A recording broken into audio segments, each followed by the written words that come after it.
Hi, I'm Shelley. And I'm Kate, and you're listening to One Lump or Two, The boldest breast cancer podcast yet. Join us each week as we offer an intimate glimpse into the challenges and triumphs of facing breast cancer head-on in our 30s. In Series 2, we're going to be joined by you, our listeners, and some experts in the field to help us all feel a little less alone and a lot more informed. Now, let's pull back that curtain and dive in.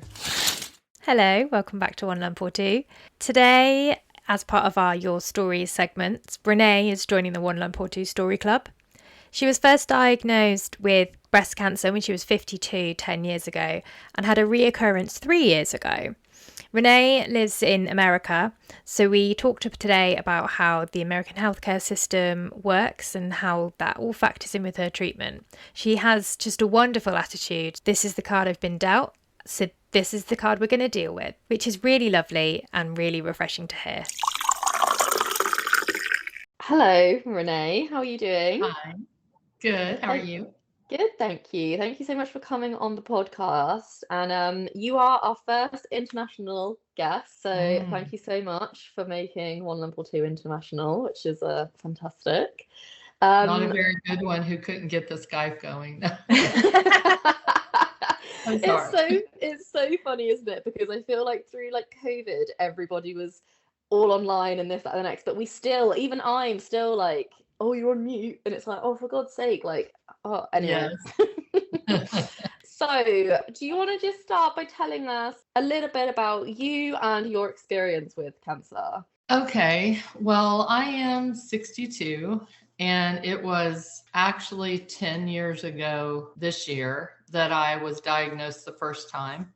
It was with stage 2 cancer. And that was only because there were 2 tiny lumps and they had actually touched each other. So I put it in a different light in my head to make me feel better about it. I had just moved to North Carolina. I've gone every year my whole life for a mammogram, never let it slide. And since we moved, I put it off by 6 months. And when I went the next time, that's when I was diagnosed. I did have a doctor and I had a nurse practitioner that worked as a team. And I got a lot of recommendations after we did all the tests that they do of what type of cancer it is and all those different tests. My doctor, who was supposed to be one really good doctor, recommended, just because there's like a 1% chance of it not reoccurring in the next 10 to 20 years, recommended me having chemo. Mm-hmm. But it was literally like a 1% chance, and she didn't factor in anything for the side effects or cost of the chemo. Yeah. Not in money, but in, health and stuff. So the nurse practitioner, she was a godsend because she encouraged me to do what I felt, not necessarily what the doctor said, which it seems like I'm going against the doctor, but I'm really not. I was also lucky enough that one of my best friends worked where I just moved from in Tennessee at a cancer center. And one of the doctors there is on the board for the United States who sets all the criteria for the testing and everything. And I actually sent everything of mine to him for a second opinion. And he said, I absolutely would not do the chemo. I wasn't going against my doctor, but I just felt it wasn't worth the price with all my test results and stuff. So I had the surgery, I did do radiation, and took real good care of myself during radiation because so many people had warned me that was going to be rougher than I thought it was. And I did take super good care of myself, and it was a lot better for it, I believe. I didn't have any issues. And so I have gone every 6 months, and then later it was every year back to the oncologist and have my mammograms. I had a surgery initially, and my husband told the doctor, there's a margin that they check to make sure there are no cancer cells in there. And he said, can't you just make the margin a little bit bigger? And my doctor listened to him, and she did. And on the very, very outside edge of that margin was a cancer cell. And she seemed to say, we were like, oh my gosh, I'm glad you checked farther and we can, take care of it. Because that meant I had to have a second surgery, but still. But her attitude was kind of like, if I just hadn't have done that, we would have had a good clear margin, and we probably would have killed it with radiation. We had two totally different views. I thought it was a good thing they caught it, and she thought I shouldn't have done that. I Like think it was a good thing too. Oh, Yeah, so she was it's kind of funny how- thinking, oh, if we didn't have catch it, then we wouldn't have had to do the second surgery. Right. That's exactly what. Oh, I'd have been in your mind as well. Yeah. Like, yeah, thank God we got that. And my husband was too, but she wasn't really, I don't know that she would do it again. She sounded like she was sorry she did that. But I did go ahead and have a second surgery, and that one was fine. That was 10 years ago, and about 3 years ago, there was another tiny spot. It was so tiny, but they caught it. So I did have to have another surgery. They have changed the protocol since I did the first surgery. Had it been earlier, they would not have done another lumpectomy, they said, but now the protocol has changed somewhat, and they did a second lumpectomy in the same spot. They would not do it again. If something ever came back, it would have to be probably a double mastectomy, they said. Why a double? It was in the same recurrence in the same breast? It was all in the same spot, but he just said that if you are, it might have a lot to do with age, and it could also be how long ago was the first surgery and it recurred. I'm not exactly sure, and it wasn't something I had to decide on now. So I didn't really find out why, but that was what they said. They did a second round of radiation, which they would not have done that. It was more targeted, but I think they would not have done that either, at least not the way they did. The second round of radiation was rougher on me than the first round. And I also realized that it made my bones in that area so like brittle. That I had that in like January. And in May, I was just bending over weeding. I was just bending over and pulling little tiny weeds out of a garden, and broke 3 of my ribs there. No. Wow. So, which did not recover for about at least a year and a half. Yeah, ribs are notoriously bad. I coughed too hard once and fractured a rib. Exactly. Yeah. Was that pre-cancer? Pre-cancer. Oh, it was. Yeah, my mom has done that too. Yeah. But it's just not like I have terrible allergies, and sometimes it just, a day gets really bad, and I'm coughing all day, and the next day I'm so sore. But I have to think about that where I never had to think about it before, really. I guess that's just one of the long-term side effects. Yeah, it's the gift that keeps on giving, isn't it? Yes, but you have to do what you have to do. And I wasn't a pushover. When I say that, I didn't just blindly do everything I was told to do. I'm real good at researching and, getting second opinions and finding different sources, but you still in the end have to do whatever it is you decide you have to do. Yeah, completely. Yeah. So where are you in terms of treatment now? Are you on like any long-term treatment, or I actually just went off. The only thing I was taking was tamoxifen. Now, early on with the first surgery, I wasn't quite through menopause. The test showed. They gave me tamoxifen. They wouldn't give me the other one. I forget what it is. But when they were sure that I was out of menopause, they put me on the other one. But the second spot occurred while I was on the other one.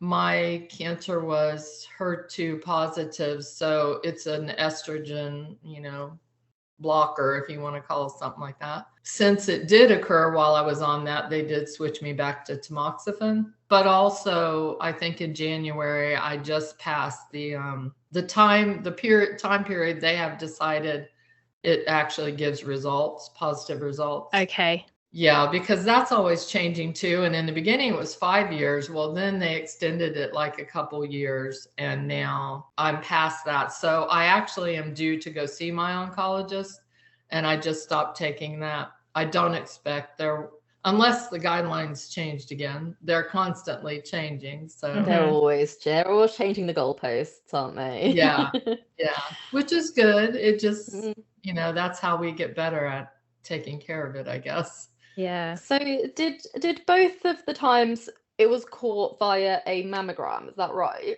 Yes, both of the times. That's really interesting because I've everyone I've always spoken to has been self-caught. So yeah, it's just interesting, and I guess like you would always advocate for people to go and get their mammograms. For sure. And it would be just my luck that the one time I put it off 6 months. Yeah. That's when I had it. But also whatever the type that I had, no one could feel it from the outside. Oh, okay. The only way to catch it would have been a mammogram. Wow. Okay. So yeah, go get your mammograms. Yeah. And how did you feel about the mammograms going after you'd already had cancer the first time? So a lot of people are quite nervous about having mammograms, and they hear stories about hurting and being uncomfortable, and that puts them off. But it sounds like you were in a really good, like, regular, I guess, healthy relationship with having a mammogram. So were you suddenly wrecked with fear after something had been found the first time? No, if I didn't do the mammogram, I would never have found it. Yeah. They took a good part of my breast, so it does hurt. I'm not gonna lie, there's less there to work with. My mom is real small breasted, and all her life she'd say, oh, that hurts so much to go do that, but she'd go. And I always kind of blew it off because I didn't have that problem. But now also I have lost scar tissue. So, it's not comfortable, but it's got to be done. I think it's, even more so in my case, when there's been something, you can't put it off. So how did you cope with the reoccurrence? Because the idea of reoccurrence is terrifying. It is. And I'm also aware that it could reoccur. And if it does, I'll just do whatever it is I have to do. I'm a pretty positive person. And one thing I realized is that, like, breast cancer doesn't happen in a bubble when nothing else is going on, right? Yeah. But when this happened the first time, my sister, who was very young, 42, she had just gotten diagnosed with stage 4 colon cancer. My husband also knew he was going to be let go of his job. So I went 1 week and got my mammogram and went home to be with my sister because they told us she had a few weeks. My husband went, we took our kids out of school. We went home to be with my sister and help my mom. While we were there, he lost the job that we knew was going to happen. My brother-in-law, we also found out his cancer came back. But when they called me to tell me we need to do another mammogram, I said, okay, well, I will be home. I don't know when. Yeah.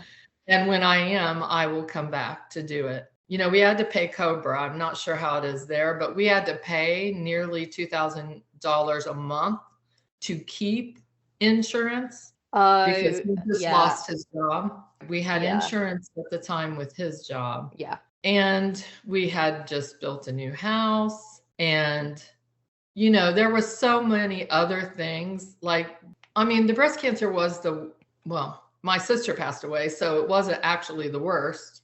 I also didn't tell any of my family about what I was going through because I'm dealing with quite a lot.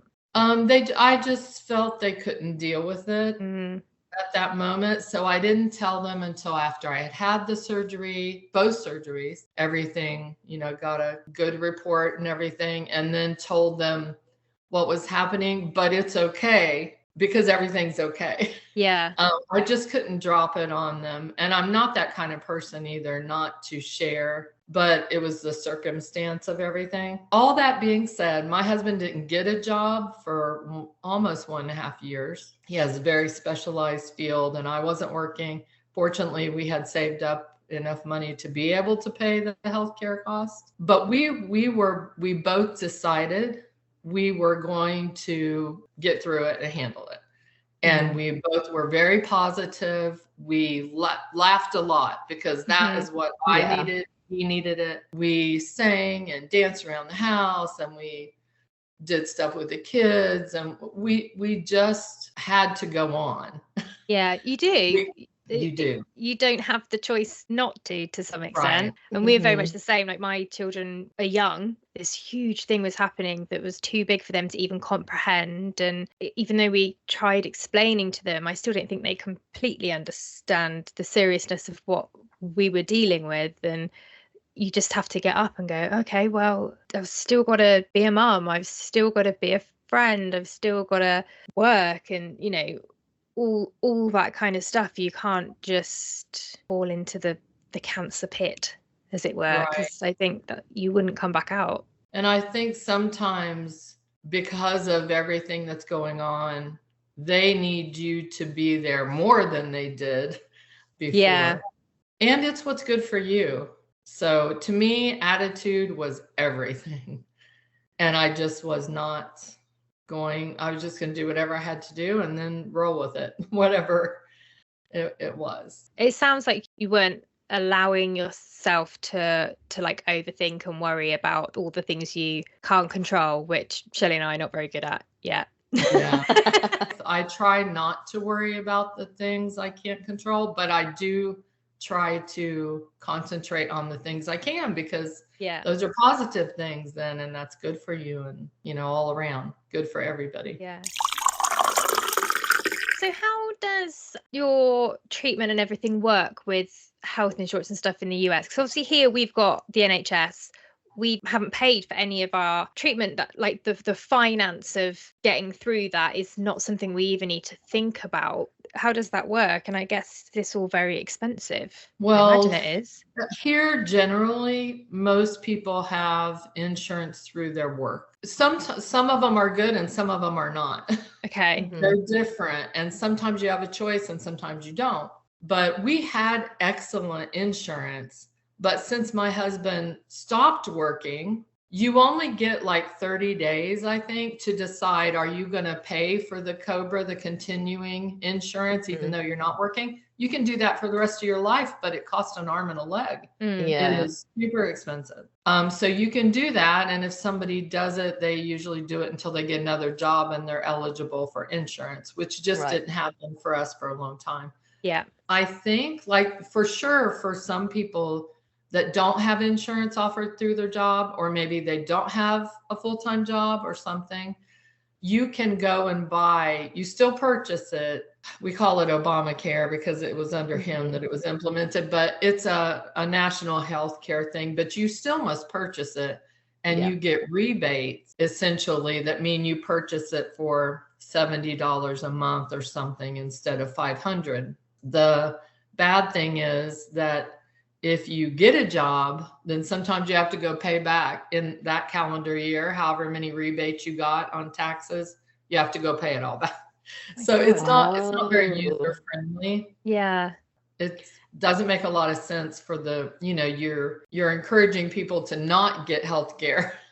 To me, because you know you're going to have to pay it back eventually. Exactly. I always find the US system of healthcare like so crazy. I think because we do have it so good in the UK with the NHS. A lot of times, even if you do have good insurance, you have a portion you have to pay. And if you don't have good insurance, then it could be so much more. I mean, it definitely affects the level of care. The people who can afford to have the care can get it, and some other people just may not get it because of the cost, which is terrible. That is crazy.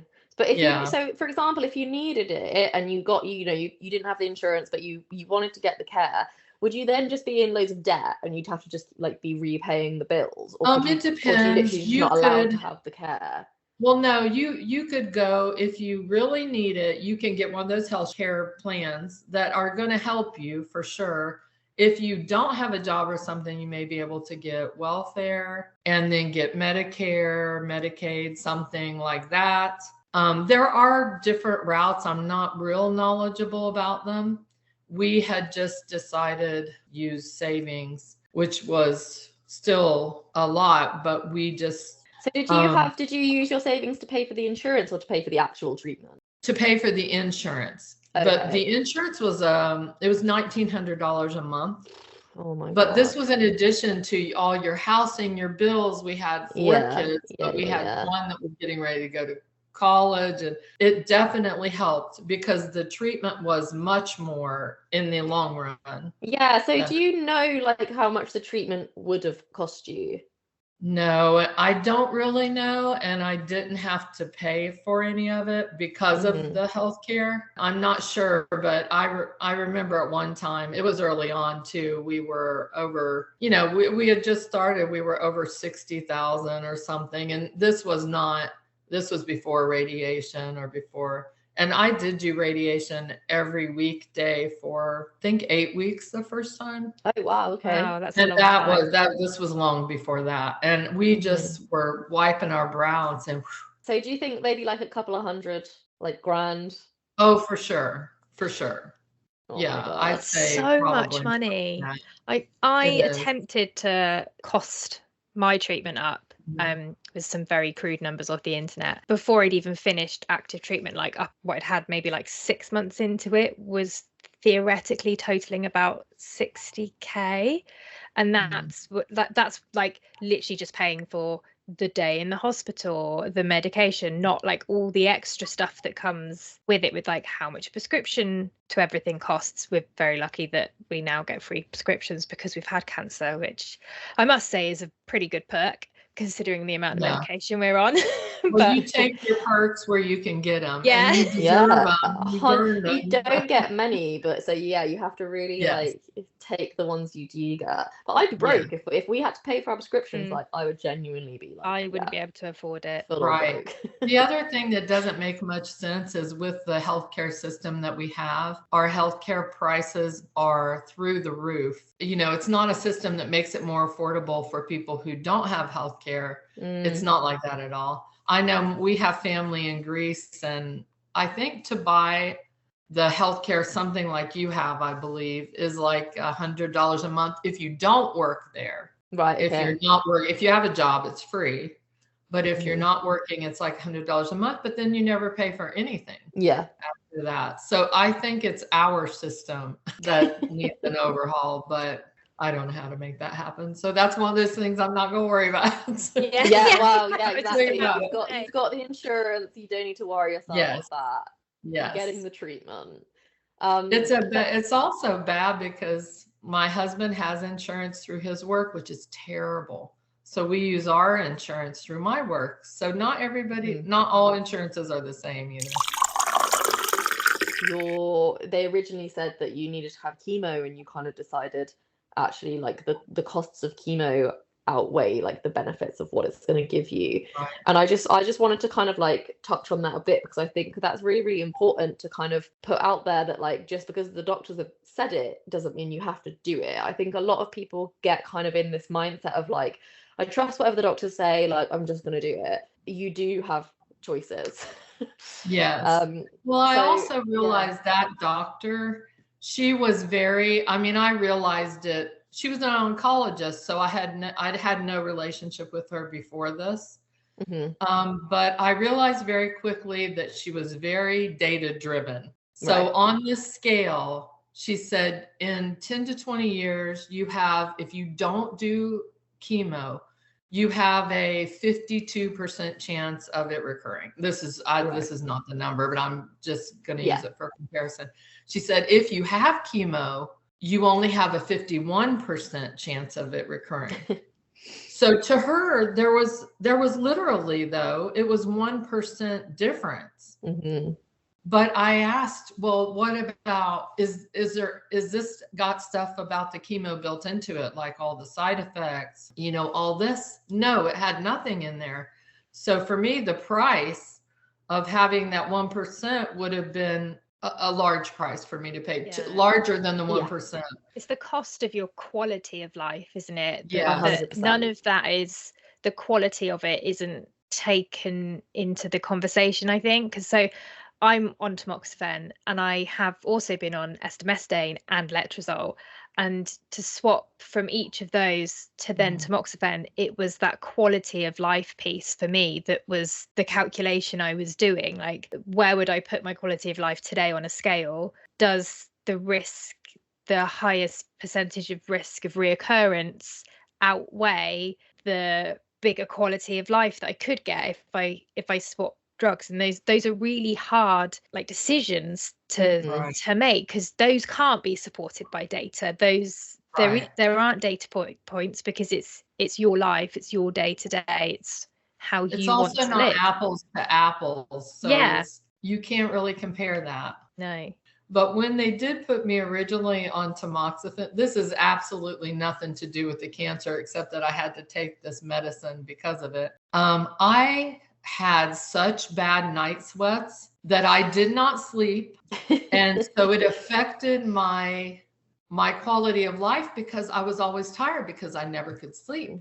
I was so looking forward to getting off of that and going to the other one, the letrozole, because of that. But then letrozole caused bone pain and it caused other things. And when I went back to tamoxifen, I had no night sweats. My night sweats were so bad that Shane stopped sleeping in the same bed as me. He just moved onto the sofa for weeks, and I was like, I hate this. I'm like so lonely now. I know. I used to put towels down in the bed because I didn't want to wash the sheets every single day.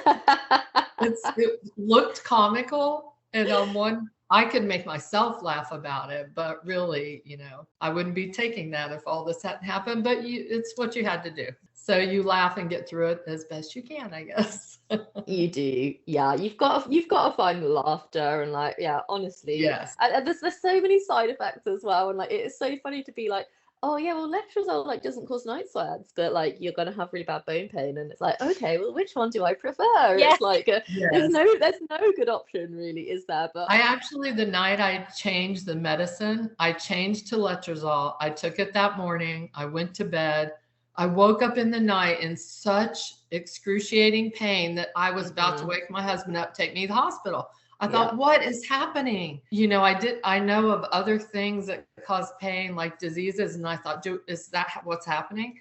And then I got up in the morning, I said, oh, it's that medicine. And I looked at all the paperwork again and called the doctor, and yes, it was just that medicine. But wow, who knew? You hear about side effects, but also it's the way you think about it, because when they first said to me oh, you'll experience some bone pain, I was thinking back to growing pains, which are bad enough, but they're tolerable. And I was like, oh, I'm just going to feel like I'm growing all the time. And it wasn't. I have said to Shelley many times, I could feel every bone in my skeleton. And exactly, I know I had a skeleton, and I didn't know I had a skeleton before that point. They said bone pain. No, they said muscle pain, joint pain, and bone pain. And I thought, bone pain? I didn't even know your bones could hurt. Yeah, what is bone pain? Yeah, what is that? Now we know. Yes. It didn't take long to figure that out. No.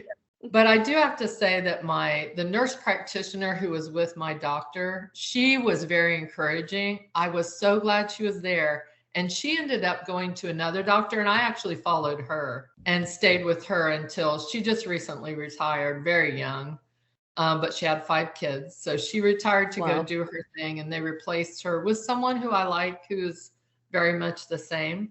Yeah, nice. She offered more moral support. She realized there are costs to every thing that you're going to do. So I think it's really important, because everybody is different, and someone else in your position might have been 1%, great, I'll take it, I'll do the chemo, that 1% is everything to me. So it's everyone's on their own personal experience. If just because the data says maybe you should do it, that doesn't mean the person wants to do it. I think it sometimes doctors, obviously they're incredibly smart and they are all very data driven, but I think it's important, think about the actual person that's there in front of you as well, rather than just 1%, yeah, definitely, that's going to mean different things to different people. Part of the being a good doctor is giving your patient all the information and helping them make the right decision for them. Because she was upset that I didn't go with her recommendation. Right. And that is not a good thing. No. So yeah, people shouldn't be, made to feel bad because they do what they really think is the right thing for them. No, exactly.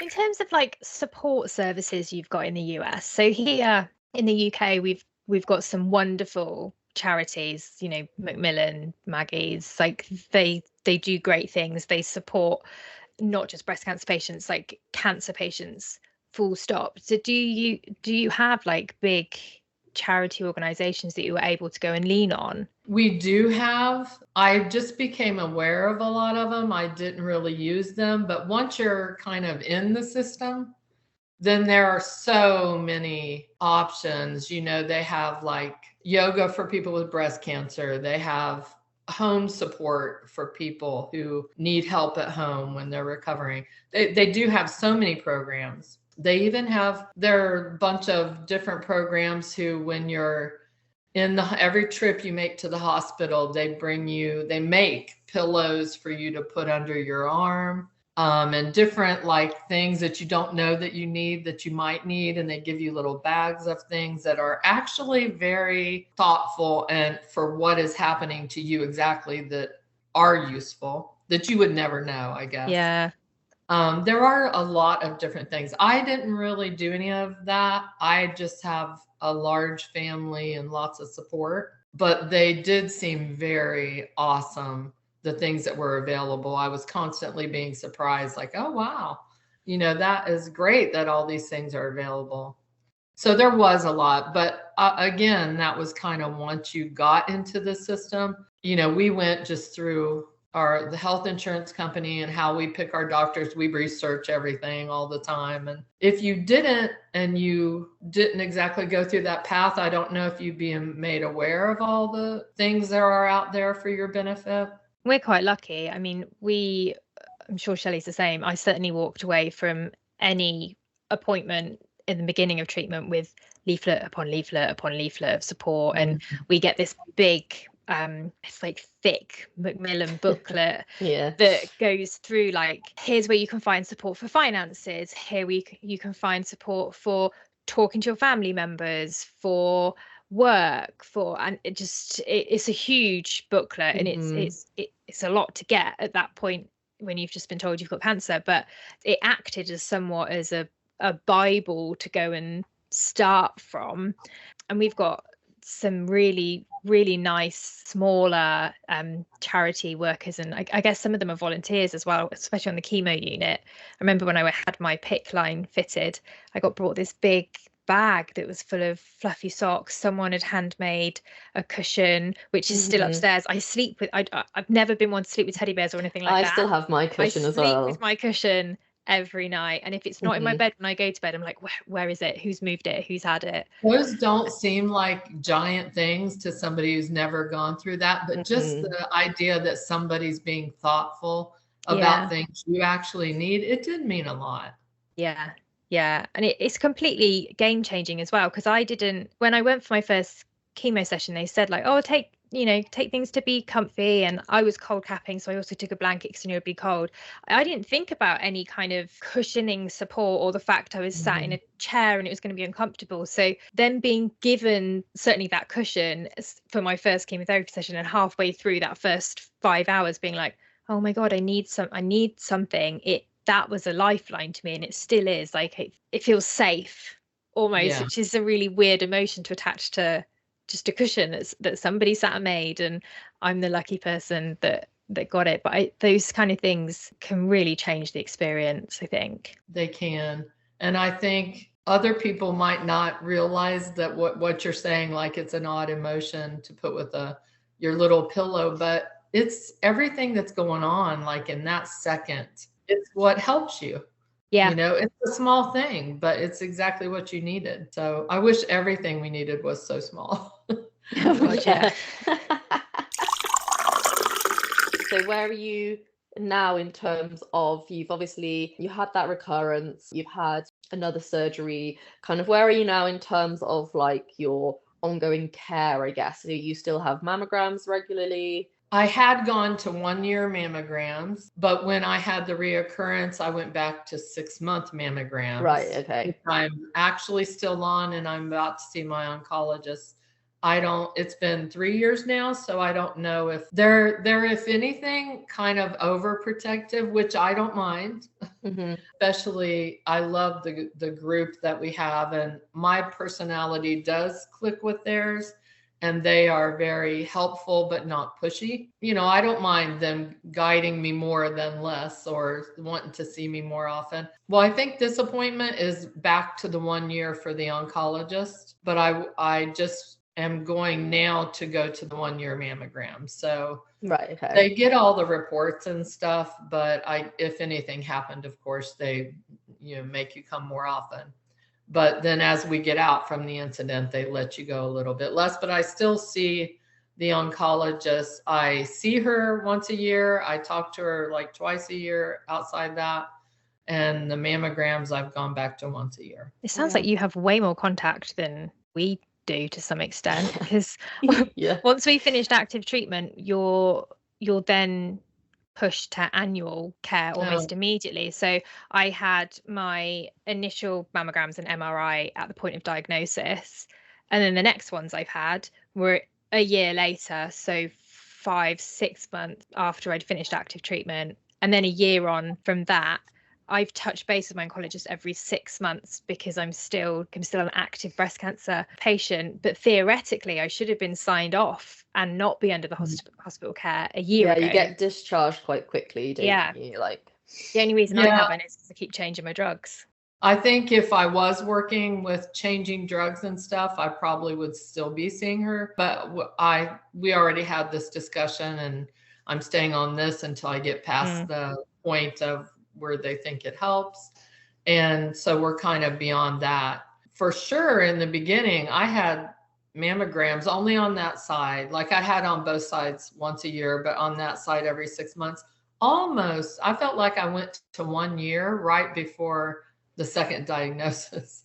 I mean, it was a very long time. I also saw my radiologist like every 6 months for at least 3 years after that happened, which was kind of good this past time because I had the broken ribs. I didn't realize that it would make your bones so brittle, just radiotherapy. I was never told that was kind of a risk.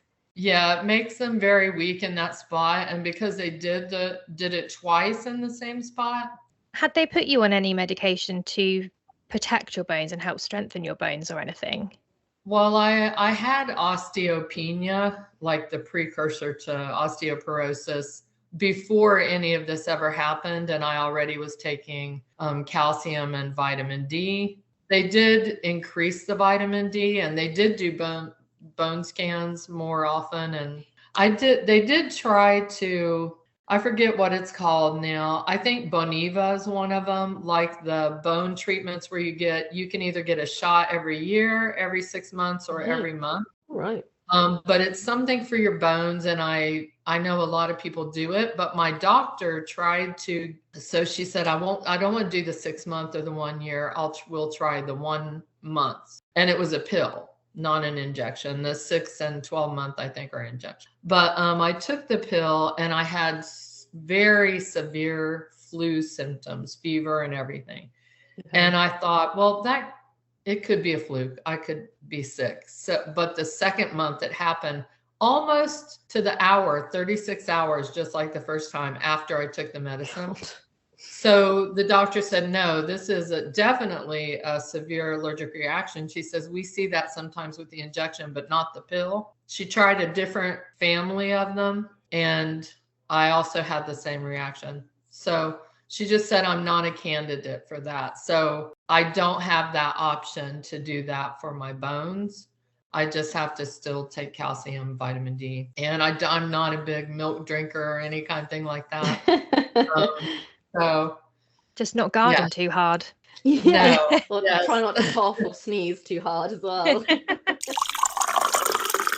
My family even found it difficult to talk to me about it, but they wanted to hang out and laugh. And, we didn't always have to address it, but you can always just be with people, go to a movie, go for coffee or lunch or whatever. You don't have to talk about any of it, but it doesn't mean people don't need it. Yeah. They might not need to talk about it, but they might just need a break. People still need their friends, and they're still the person. They're not their diagnosis. Exactly. Yeah. I think even not just the person who it's happening to, but other people sometimes find it hard to talk about. And maybe they shy away from doing things because they're afraid to talk about it. But that's not, I think you can just not talk about it and be together and it be what somebody needs who's going through it. 100%. Yeah, that's such good advice. Well, thank you so much for sharing your story with us and trusting us with it. And we hope you never get cancer again. Thank you. I hope it's coming for you too. Thank you so much. And I think of you guys often because I am 62, but you're young, and I really hope the very, very best for you. Thank you so much. If you want to share your story, we'd love to hear from you.